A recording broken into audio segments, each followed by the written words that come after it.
ascendant Capricorne.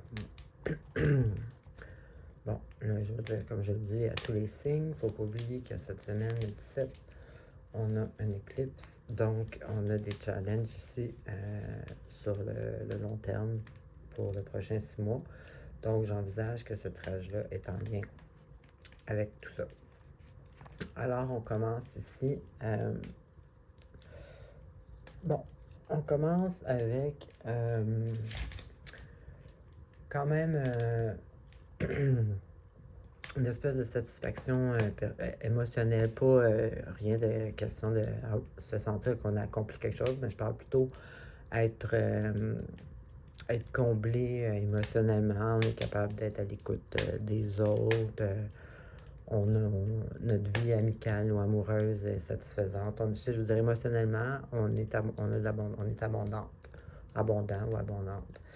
Et puis avec ça, ben ici, on a la carte justement qui parle de faire confiance à la vie, si vous voulez, que les choses vont arriver ou se mettre en place en temps nécessaire. Donc, il ne faut pas essayer de rusher les choses ou de s'attendre à mettre des dates sur des situations.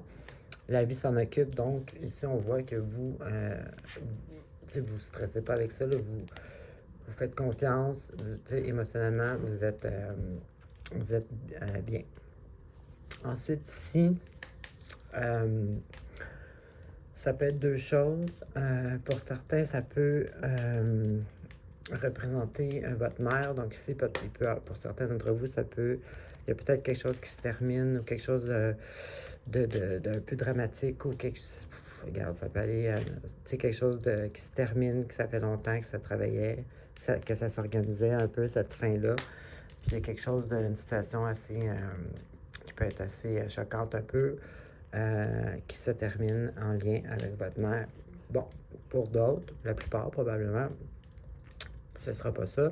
C'est plutôt, ça peut être une grossesse ou ça peut être simplement une espèce de projet ou quelque chose que vous voulez. Comme je disais tantôt, vu qu'on parle de laisser la vie faire les choses en temps nécessaire, donc on peut comprendre qu'ici, peut-être que vous avez des projets en tête. Comme je disais, ça peut être aussi une grossesse. Mais en tout cas, il y a comme quelque chose, un plan quelconque qui se prépare ici, qui n'est pas encore, pas encore, comment je dirais, matérialisé, mais il est envisagé dans votre tête, vous comprenez, vous savez ce que vous voulez, vous le voyez, vous visualisez.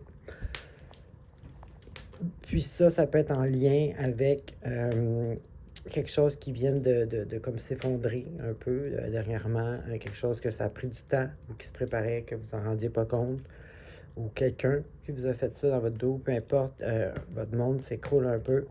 Donc, ça peut être dû à ça. Commencer à faire un autre projet dans sa tête, pour sortir de cette espèce de destruction-là qui est arrivée récemment. Ensuite, si j'ai, comme je disais tantôt, étant donné qu'on est à l'état de planification, il n'y a rien qui est concret encore. Ici, on a comme un peu de l'immobilité ou l'impression d'être immobile. Bon, bien entendu, le projet n'est pas matérialisé, donc que ce soit une grossesse ou un projet, dans les deux cas, vous n'êtes pas en mouvement en ce moment, vous êtes en préparation. Donc, ça peut être une espèce de sentiment là, que ça n'avance pas, ou on peut être encore dans la préparation, ou comme je disais tantôt, l'éclipse va amener beaucoup de difficultés à passer à travers, à atteindre nos objectifs. Mais ça ne veut pas dire que c'est nécessairement ça pour tout le monde, mais il y a ici comme un moment d'attente, puis comme je disais tantôt, faire confiance à la vie, mais je crois bien que vous maîtrisez ça très bien. Et puis, la bonne nouvelle, c'est que ça finit pour ceux, je disais tantôt, justement, une grossesse, on le voit ici, c'est la réussite familiale, toutes les choses traditionnelles sur le long terme, la famille, l'abondance et tout. Pour les projets, c'est la même chose, ça peut être quelque chose de traditionnel, ça peut être quelque chose c'est sûr que c'est quelque chose qui va durer sur le long terme. Et c'est tout, là. C'est abondance, joie, tout est merveilleux. Donc, dans tous les cas, ça finit bien. Alors, c'est ce que j'avais pour vous. Bonne semaine.